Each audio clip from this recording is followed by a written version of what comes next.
Hey, greetings everybody. It's GleeCon back at ya again with another episode of Lore of Warcraft. On our last episode, we ran through the Barrens some more with our Tauren shaman, and he killed some harpies and some centaur. Actually, we didn't have to kill hardly any centaur. Got lucky on that one and some animals, and you'd really just heard me rant about life and all the weirdness that goes through my head. You won't hear much of that tonight because we're going to keep on with the reading. We've been reading these Dungeons and Dragons campaign books, and on the last one we finished off chapter 5, which talked about some of the technology, and now we're into my favorite chapters of these books. We're going to start chapter 6. Very dense. We pretty much have to read every word in the chapter, so because of that we're going to chunk the chapters. So we're going to read the first part of chapter 6, which is called History and Culture. This is alliance-based. Stay a while and listen. So Bran Bronzebeard checks in with us with, "So it is written. I've been around and I've seen a lot. I've traveled all the lands in Azeroth and have written about them. I've rubbed shoulders with kings and queens and giant bugs, yet I don't know if I'll ever see anything as fascinating to me as mortal societies. The histories and cultures of the Alliance's races are particularly interesting. They began more than 10,000 years ago, shortly after the world was formed. I believe that if we ever come to a true understanding, which must come before true cooperation, we must learn of each other's history as well as our own. I am constantly amazed by the number of young dwarves who have no knowledge of Ironforge history. Thus, to facilitate such understanding, I have compiled my notes and thoughts in the following sections. Enjoy." And I think what we're basically getting at is that everything else in the book, other than chapter 6 and maybe chapter 7, are not really lore. So tonight, we're just going to focus on Night Elf history, or this episode, depending on when you're looking. It might not be night for you, but it's night for me, a little nightcap. So, Night Elf history, I would say of the 4 Alliance races, the 4 main, and you could stretch it past that into Worgen and Draenei, but definitely of the 4 main, Night Elves are the oldest. Trolls are probably the oldest OG race on Azeroth. And their first real evolution along the shores of the Well of Eternity were the Night Elves. Humans came later, and, well, I guess you could make an argument that the dwarves and gnomes, they're kind of nebulous whenever they were created. But they were just that. They were created, whereas the Night Elves are natural, evolved from the land, which also kind of makes them unique. The curse of flesh hit humans, dwarves, and gnomes. The Night Elves are the only ones that aren't really tied into that. So that's kind of neat. So I like that we're starting there. As they're more than willing to inform you, the Night Elves are the oldest civilized race on Azeroth. The origins of all things civilized and magical.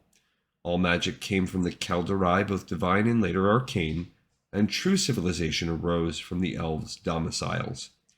Everything, as they say, came first from the Night Elves, and again we know it's the trolls. It was a time when the world was one great continent. The races were just coming into existence, well before the humans appeared, before the dwarves first emerged from their underground homes. The Night Elves were already building great cities and exploring the powers of the world.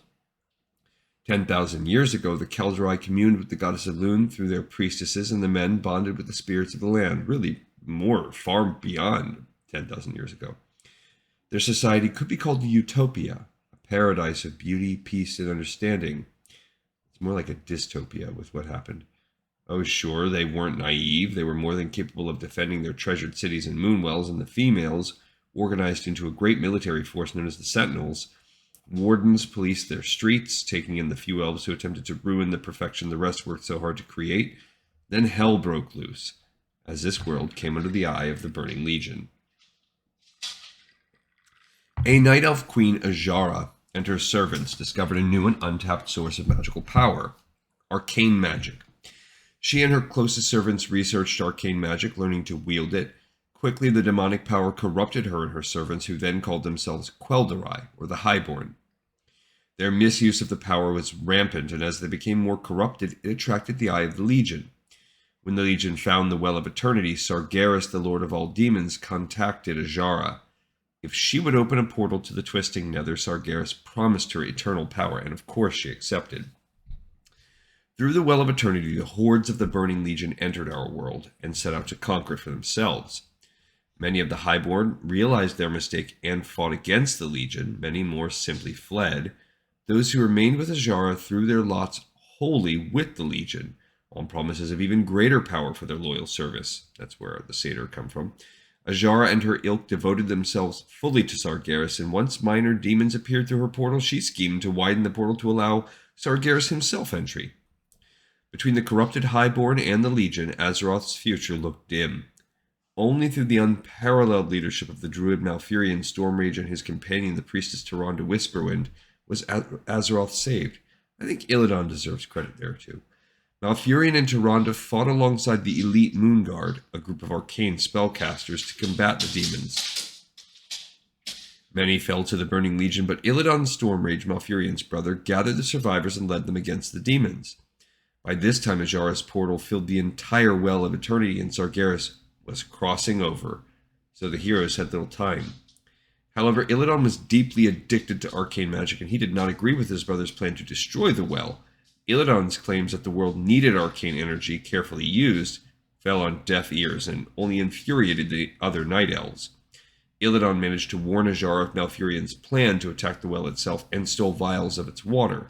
In the chaos of the battle, Illidan disappeared. And they've retconned a lot of shades of gray into that story, which I like. Ajara used her magic to combat the Moonguard's attack on the well, but her spell went wrong. The heroes destroyed the well, but not without a great cost. The Sundering. The destruction of the well, combined with Ajara's misguided spell, created a horrendous backlash of turbulent magical energies, tearing the continent into 3 separate parts. Waves pulled the great city of the Highborn under, along with Ajara and her followers, lost for millennia.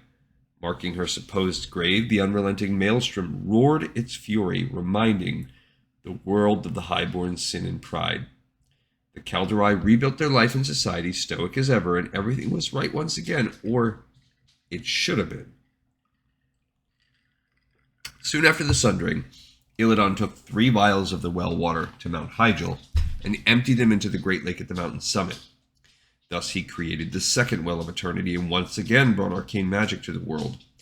In the process of creating the second well, Illidan again brought the threat of the demons to Azeroth.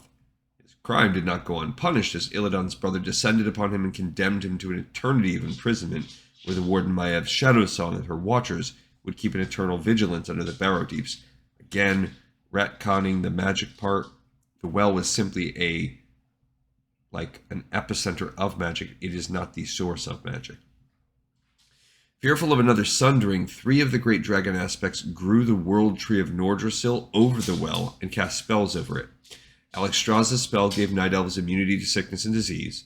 Dormu's granted them immortality, and Ysera bound the tree to the Emerald Dream. The world tree watched over the well, hiding it from the eyes of the Nether and preventing the demons from crossing over once again. From that point on, Malfurion decreed that arcane magic was too dangerous and banned it. Unable to accept the ultimatum, the remaining kaldorei stole a vial of well water, and accepting the exile across the sea, they became the High Elves. To protect Nordrassil and continue to guard the well, Malfurion gathered all the druids into a conclave, where they underwent a great slumber, sending their spirits into the Emerald Dream. A great barrier of mist grew around Kalimdor to prevent eyes, even in Azeroth, from finding the well, and that's the Eastern Kingdom's Azeroth. Tyrande and her sentinels guarded Mount Hyjal. The rest simply lived their immortal lives, tending the woods of Ashenvale and beyond, awaiting the day that the druids would wake again. Peace finally came to Kalimdor and the kaldorei. Also, right there where it says, and they went and became the High Elves, our next section in a couple episodes will be the High Elves history, so I'm guessing it's going to pick up from there. Now move forward several thousand years to the third time the demons enter Azeroth. Suddenly the mists that guard Kalimdor part, revealing the lost continent to a people who had forgotten Kalimdor's existence. Even the descendants of the Highborn, the High Elves, had forgotten most of their ancestral lands. The demons, however, hadn't forgotten, and the forces of the great Eredar warlock Archimonde desired Nordrassil and the well beneath it. I'm sure you know history from this point onward, but for the sake of completeness, I'll recap it from the Night Elves' point of view as best I can. Also, that whole mist being enshrouding the continent, I think they downplay that. They're just kind of like, it's a freaking continent away. Like, they just hadn't really been exploring over there. It'd be like the same thing, like a Christopher Columbus type of thing, like a, or whatever. The concept of discovering a new world. Discovering a world that's already, populated. The Night Elves first noticed the fall of their barrier when their scouts fell upon an encampment of orcs. Instantly distrustful of the invaders and fearing this portent, they attacked the orcs, but they later discovered an even more horrendous invader, the Burning Legion. The priestess Tyrande, fearing the worst, traveled to Moonglade and woke the druids, first among them her companion Malfurion. Soon the Night Elves discovered the death of their demigod Cenarius at the orcs' hands and swore vengeance on them, but greater problems arose before they could exact it. The Burning Legion would not wait. Okay, and here we have a side text. It says it's let's see. Even today I dream, but I fear the dreams that reach me. Within them I am reminded of horrors that should not be, horrors I try in my waking moments to forget, but the dreams continue to appear. In my dreams I am young and handsome. I walk through a great forest, perfect in every way. Our druids tend the woods, our warriors cull the predators of prey when there is need. I hear songs in the distance of elven maidens and small children, expressing their love and thanks to Elune for our peace and prosperity. I walk beside the woman I love, the woman I swore my life to protect. She smiles at me, and I lose myself in the deep pools of eternity within her eyes. It is a perfect world, a world we lived long ago.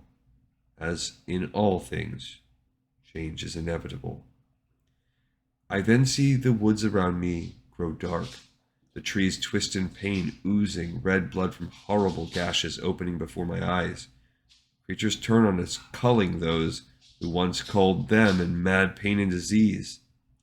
The songs, the beautiful songs, become screams of horror and pain, shrieks which will follow me into my waking moments. I turn to my love to take her from this horror, only to stop as my nightmare grows into its most horrible moments yet. Before me stands a foul image bearing the face of the woman I gave myself to. Long horns sweep back across her head and fur grows across her arms and legs. Her beautiful feet, once perfect and delicate, become sharp and cruel hooves. As I watch, she draws a curved knife with a malicious smile and burning eyes and sheathes it in my breast. I wake screaming, clutching my heart, only to find that there is no wound. No, there is a wound so deep it threatens to unravel my soul. Change is inevitable. We once lived in a world apart from man, apart from pain, horror, death.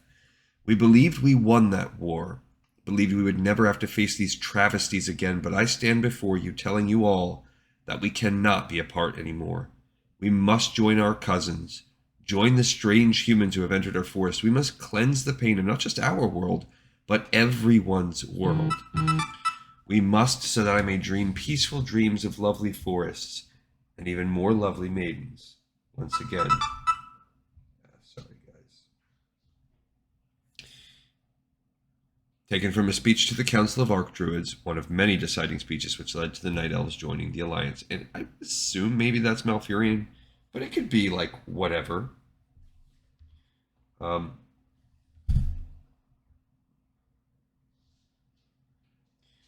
So, it could be vague. It could be another person that has a paramour and is a druid. Only through the combined efforts of the Alliance, the Horde, and the Night Elves was the Legion turned back.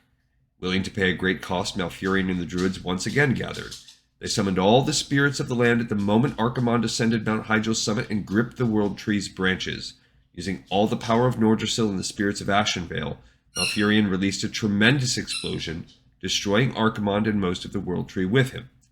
However, the Night Elves lost their immortality as well, and some Night Elves despise Malfurion's choice, and that's kind of where we come into in Classic with the faction that's trying to build a new World Tree and creating all these problems because of it. I can sympathize. He made a quick decision for all of the Night Elves, despite what they may have wished, giving up their immortality to save the world. A noble sacrifice, but many still resent the fact they weren't given a choice, as if there were any other choice. Yeah, that's tough.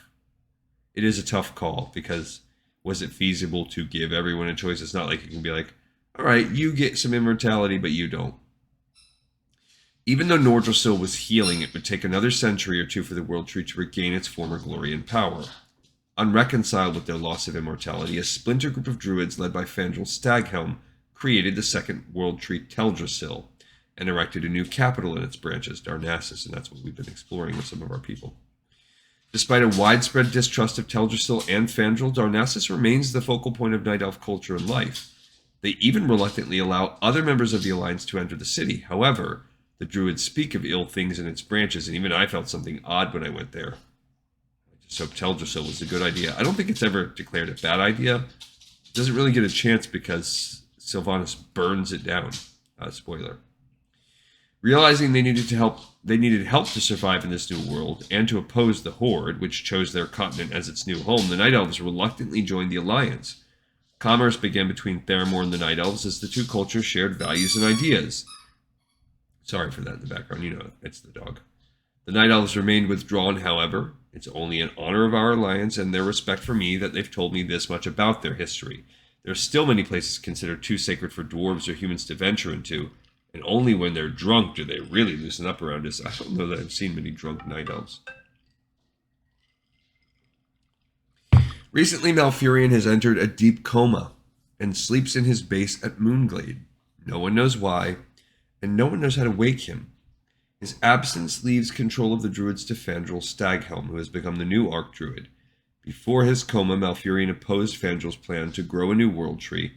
After Malfurion fell into his coma, Fandral met with the other druids, and without Malfurion to argue against him, convinced them of the wisdom of creating a new world tree. Together, the druids, most believing that Fandral was right about the tree, created Teldrassil. Now that their history is done, it's on to the highlight. Night Elf culture. Okay. And let's read about Night Elf culture. Night Elves are a strange lot, and their lives show this. However, not everything rumor has about them is accurate. I spent a month living among the kaldorei, as they like to call themselves, and I was pleasantly surprised about my own misconceptions. Oh, that doggy. First off, most see Night Elves as tree-hugging, love-everything peacekeepers. They're not nearly this bad. They know how to destroy when it's necessary. I remember one time a resident druid gave me a task to cull the population of wild animals nearby. This means go out and kill a bunch of predators to let the prey repopulate. It's like he was questing. Night Elves are more than willing to kill to balance nature and sometimes take down trees that are killing other local plants by depriving them of light and soil. Back in the days when I knew little, this discovery was a system shock, but it makes sense when you think about it. However, some Night Elves get a little overzealous about their work. Apparently, Night Elves have this idea of what nature should be like. Their concept of nature seems to mean forest. I wouldn't be surprised if many Night Elves felt the only natural nature is that which is created and cultivated within their own lands, and that is why they try so hard to expand the forests. Many Night Elves also enjoy watching nature at work as a pastime. The dog needs to chill out. Even in areas with dangerous creatures such as the Shadow Thread Cave of Shadow Glen, which is filled with 3-foot-long webwood spiders, that's that starting zone. He's a bozo out there. He's playing with like this little squeaky football. One fellow I knew got poisoned on one of his daily visits to these caverns.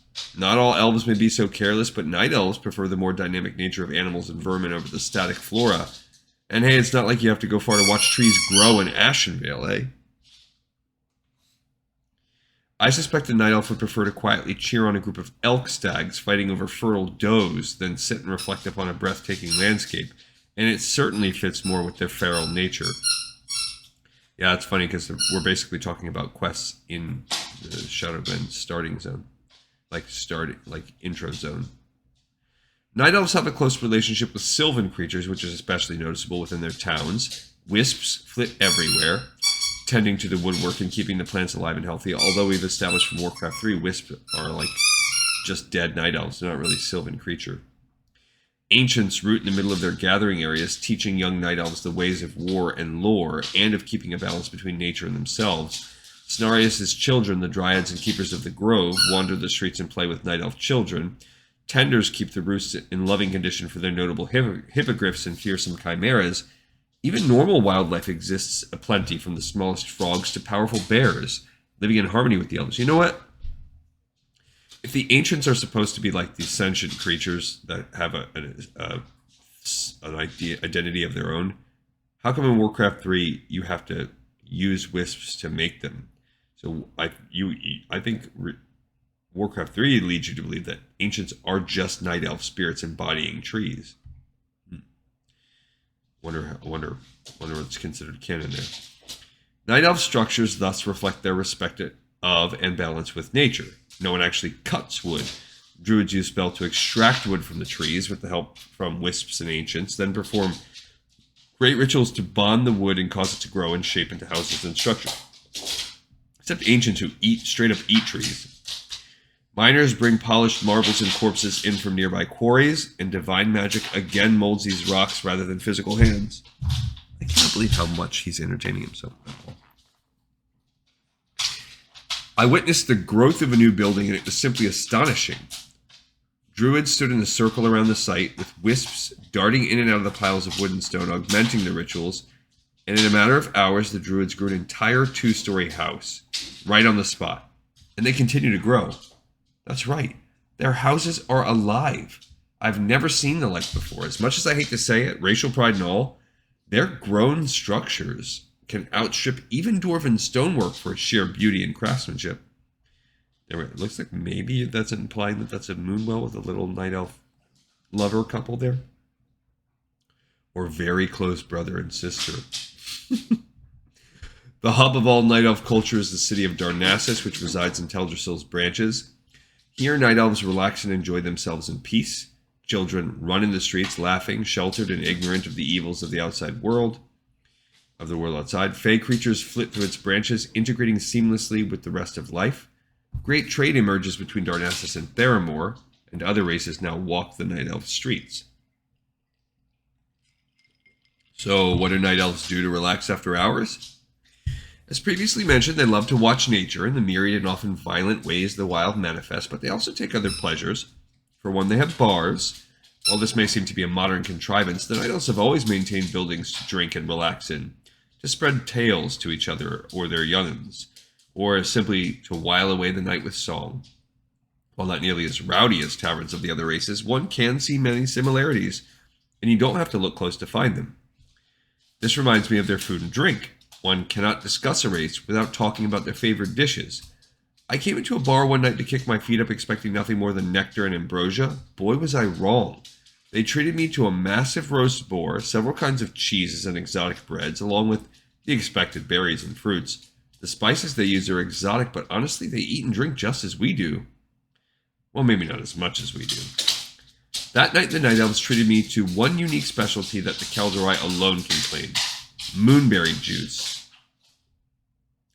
Don't let the name fool you for a moment. This is truly some potent stuff. Made from fermented and distilled berries that grow only near their moonwells, moonberry juice has an almost spiritual kick to it, which makes it all the more intoxicating.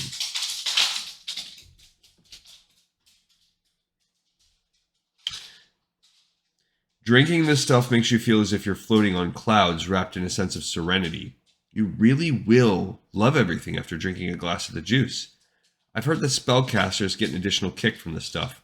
Supposedly drinking it gives you a major rush of mana, refreshing the soul as well as the mind. I don't know one way or another, but the druids looked refreshed to me. And let's read about moonberry juice. Moonberries are a natural fruit that grows near moonwells. Distilling and brewing these berries produces a delicious and intoxicating wine. The wine has the added bonus of increasing a divine caster's abilities. For 1 hour after imbibing a draught of moonberry juice, a character's divine caster level increases by +1 for purposes of range, duration, and other level-dependent variables. The effect of multiple drafts do not stack. Creating a moonberry juice requires DC 18 brewing check, DC 30 or alchemy check. A bottle of moonberry juice costs 2,000 GP. It contains 8 drafts. That's a lot of GP. Yeah, that's ridiculous. Unlike other races, I mean, I guess that's a pretty powerful effect that it has. I don't think that we have that effect in World of Warcraft. Night Elf families are loose-knit and tribal, despite their civilization. As one put it, to them, your birth family is not as important as the family you adopt yourself. Translation. Doesn't matter who your parents are, but it does matter who you keep around you. Entire communities raise their children together, forming long and lasting bonds until everyone is related in spirit to everyone else. Night Elves do not traditionally marry, but they do take companions for life. Socially, Night Elves combine what humans see as traditional matriarchal and patriarchal elements. Traditional belief has it that the duties of a druid are a man's job, while women casters are much better suited as priestesses. Women are also the warriors of their race, and few men participate directly as warriors and hunters. Those few men who actively engage in battle are either the fierce druids of the claw or the enigmatic and misunderstood demon hunters. While this trend has been changing recently, most Night Elves hold to tradition as it's all they've had for thousands of years. Okay, scratch that whole thing. Because if, as we read in the Sylvanas novel, either the High Elves have completely created a new family structure, and they might have, as an immigrant race, they might have had to kind of embrace that. But there's nothing that leads me to believe that this is still true. Also, it really seems like they're typecasting the entire Night Elf race based on the romantic relationship and the archetypal jobs that we've seen in the sprites for Warcraft 3 and Malfurion and Tyrande. I don't think we need to pigeonhole the whole race like this. Night Elf law and military matters are sometimes difficult to understand, what with the varying roles of priestesses and druids, so let me be clear about it. Night Elf priestesses guide the Sentinels, the Night Elf army, which is largely female. Okay, that's probably true. Druids have nothing to do with being soldiers or leaders of the community or arbiters of law. Druids come and go as they please and are on the whole pretty enigmatic characters. Druids do not have authority over priestesses of the moon or the Sentinels. In addition to their duties with the Sentinels, priestesses also provide the necessary spiritual link between the Night Elves and their gods. It seems that these demigods are the only things they revere more than their forests and antiquated ways. Whenever a hunter seeks out a healthy buck to feed her family for dinner, she offers a prayer to a loon to thank her for sending the food. Whenever a Night Elf returns from a long journey on which he was lost, he seeks a prayer to Malorn to show appreciation for showing the correct path.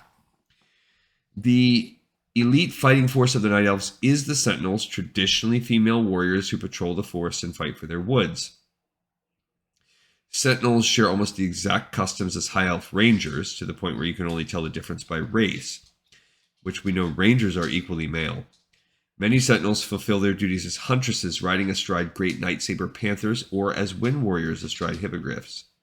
While their traditional weapons are bows and moonglaives, modern Night Elves adopt true swords rather than moon swords. Like the Horde, Night Elves deal little with technology, though the occasional gunman may be found among Night Elf ranks. Bozo Boy's gotten tired. He's come over here. Now he wants to lay. He wants some loving. He's like, okay, I just spent the past 20 minutes of this video playing with my football. Now I'll come chill. He likes to sit under this desk. It's like his spot if I'm sitting here, which is why I'm surprised. Half the time I make these videos, he's just sitting underneath me. But today he's like, I'm going to be, he knows it's a totally attention-seeking thing. Because like I've said like a million times, he will not start doing this. Like we just went outside and played, even though it was at night. And before we even did this video, and he'll chill. And then the second he hears me kicking on, and it's like, even if he knows it's going to be a reading one, he's like, okay, let me screw around. The dark and deadly wardens police the race. Wardens act as judge, jury, and too often executioner. The wardens are usually women, and often accompanied by a posse of sorts who help wardens and their watchers keep the peace in Night Elven cities. Each city is under the eye of one warden. Each district is the province of a single warden in large cities such as Darnassus. Imprisonment is the most common punishment, which, with terms of life in prison underground being some of the worst. That's what Illidan got. A warden and her select militia are charged to watch over these prisons, which all too often makes them overzealous and fanatical about guarding their charges. Mayav Shadowsong, the warden over Illidan's Storm Rage, is the most blatant example of the insanity that can develop over millennia. Receiving a sentence of execution would take a transgression of epic proportions, as evidenced by Illidan's continued existence today. But the practice might become more common in these days of war. Other punishments include fines and community service, helping druids tend the woods. Tyrande Whisperwind alone rules the Night Elves and has done so for thousands of years. The role of the Archdruid, formerly Malfurion, now Fandral, is also important as he guides the small druidic segment of the Night Elf population. For millennia, though, the druids patrolled the Emerald Dream, and Tyrande is much more in touch with their people than the druids. Yeah, that's true.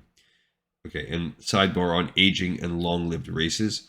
One of the most difficult concepts for me to imagine is the idea of time and aging for races who live much longer lives than we dwarves. That makes me think of so if you're familiar with Drizzt Do'Urden and the Forgotten Realms novels that he does, I really like the kind of intro philosophical things. One of the main struggles that he has in, I don't know, like the 15th book in the series or something like that. It's the Two Swords. There's a book called Two Swords that really deals with it. But in the 10,000 Orcs, it's whatever trilogy involves those. He's got a ton with so much Drizzt Do'Urden books. But he really gets into the concept of what is life when life is 10,000 years. And plenty of people around you don't live that long. That's such a long time conceptually. I think Dungeons and Dragons has just leaned on the trope a lot of like everything just goes more slowly and you make less rash decisions, and then we just chalk it up to that. But I really like the author of the Drizzt books right now. I'm drawing a blank on his name. R.A. Salvatore, I believe, is something like that. I might be wrong, but I might be mixing names up. But he really talks about it like that is such a long life. You have lives within your life and cycles within your life, and you have to embrace these cycles and the highs and lows. And I mean, it's just an interesting concept that I really think he starts to explore it, but I think it's ripe for real. I mean, what's the point of really? Because it's a fictional thing, but within the context of fantasy fiction, it's a good road to kind of go down. So as far as this sidebar, all we get is one paragraph. This quality creates a great deal of patience, as those who live long lives simply have the time to wait out threats or sit back and enjoy themselves for days on end. Hurry and rush are almost anathema to them, and while they realize the need for quick action on occasion, they prefer to simply take their time. Humans and orcs, because of their short lives relatively, tend to look toward the future. Elves and dwarves, however, often are content with the now. The future isn't here yet. I notice that this thinking can breed distrust of these short-lived races, as well as an air of superiority among elves and other long-lived races. That's that trope I was talking about. But I think there's so much more room for nuance and for just a completely different conception of a relationship to time. Fandral and Tyrande don't get along particularly well. They do not fight one another, but Fandral gets frustrated with when Tyrande's, and when he's not in a coma, Malfurion's goals do not match his. He strongly dislikes Tyrande and Malfurion, but he hasn't spoken out or taken direct action against them. Indeed, only the highest-ranking priestesses of Elune and the highest-ranking druids are aware of this personal schism. The bulk of Night Elf society remains unaware. Yeah, Fandral's a jerk. If you're a canny historian and a traveler like me, you might notice that the gender restrictions on Night Elf professions no longer seem to be in effect. Traditionally, only Night Elf men became druids and only Night Elf women became sentinels. Well, so many Night Elves died in the Third War that Malfurion and Tyrande both decided that it was time to relax gender restrictions. You might think that seeing the way both men and women act in the rest of the Alliance influenced them, but that's not true. They came to their decision independently. While memories of the Legion are strong, arcane magic proves to be as corruptive as ever, and the lure is too strong for some Night Elves. While careful use of arcane magic led to the development of demon hunters, overexposure causes many elves to lose moderation and give themselves to arcane magic arts. It's kind of like re-exposure to an old drug. The addiction never really goes away. Traditionalists fear new exposure to arcane magic will be just as destructive to their race as the gender role and druidic changes. It's not an easy transition. The short-lived races seem so exotic that many younger elves emulate them and in turn face ridicule from those who have been alive for several thousand years and feel no need for anything new. Let's take a Darnassian primer. Here are a few of the more common Night Elven phrases translated into common. An Dethrosephil, may your troubles be diminished. Farewell. Goodbye. An Dufalador, and my pronunciation might be butchering this.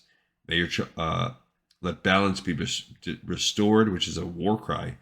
Ashkarath, do it. Bandu Toribas, prepare to fight a challenge to an enemy. Alunadore, yeah, you hear them say that a lot. Alun be with you, a greeting. Fandu Dathbalore, who goes there. Ishnu Allah, that one you hear a lot. Good fortune to you, a greeting. Ishnu Dal Dieb, good fortune to your family, a greeting, you hear that one too. Shando is honored teacher, a title in term of respect. Daroshan is an honored student, a title in term of respect. Tor Ilisar Tharanal, let our enemies beware, a war cry, okay. Night Elf knowledge. What a character knows about Night Elf history and culture depends on his intelligence and training, with which a knowledge check represents. If you remember this from the Horde Player's Guide. A hero who makes an appropriate knowledge check knows the following information about Night Elves at the indicated DCs. Okay, so if you have even the average knowledge of Arcana and history, so even average people, most of them know this, and almost all heroes do, that Night Elves are one of the oldest races on Azeroth. Were once immortal. They lost their immortality when the World Tree was damaged at the end of the Third War. Okay. A moderate chunk and about half of heroes know, due to local knowledge or Arcana, that traditionally Night Elf males were the druids, females were the warriors, and that these restrictions are no longer in effect. All right, a few knowledgeable commoners, knowledgeable in Arcana or history, and a decent chunk of adventurers know that Night Elves first discovered arcane magic 10,000 years ago. When the race came across the Well of Eternity, much of the race was corrupted by the arcane energies and attempted to bring demons into the world.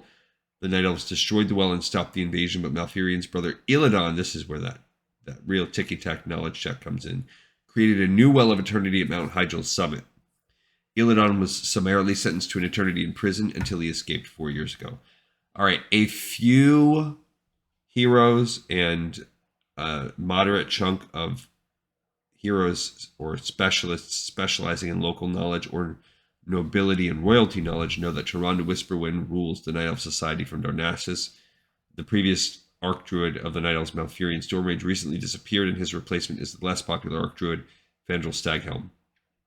Okay, and only the most OP knowledge specialists for local knowledge and planar knowledge know that Malfurion Stormrage, the legendary Night Elf hero, recently fell into a coma. No one knows why, and some Night Elves tend to his body and hope he will recover. They can't figure out how to wake him. He's such a dope character, Malfurion. He's awesome. All right, so that was a longer one. I think each one will kind of shrink as we go along. And that's what happened in the last book, and that's my guess. Do you like the silence of my stupid dog now? He sat there, and for this entire episode was completely obnoxious. And then when we have the last 2 minutes, he finally lays down. Thank you guys so much for your patience, and I hope that you enjoyed it. I know, I gotta remember he's only a little bit more than a year old, so he's still a puppy, and we gotta enjoy this time. And I'm gonna keep making this show for years to come. So there will be a day where we're not hearing these clicky clacks, and it's because he'll be an old fogey laying around. So I guess in some respects we gotta enjoy it. Hey everybody, we got another episode in the pipe, 5x5, and you know I appreciate you. I'll see you next time on Lore of Warcraft.